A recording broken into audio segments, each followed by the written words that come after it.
广特 GT110A 吊车过卷扬警报器，采用安规警报喇叭，最大响声达100分贝以上，响声距离可达50至100公尺以上，并符合各检查单位警报安全功能。当吊挂卷扬上升只剩75至100公分时，警报喇叭开始鸣叫。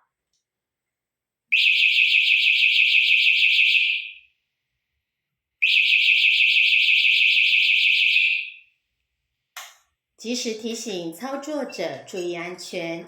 广特 GT110A 吊车过卷扬警报器安装方便，使用简单，电力使用4方形 DC 9伏电池，当平常不使用时，关掉开关即可。购买时可就近向各地经销商洽询。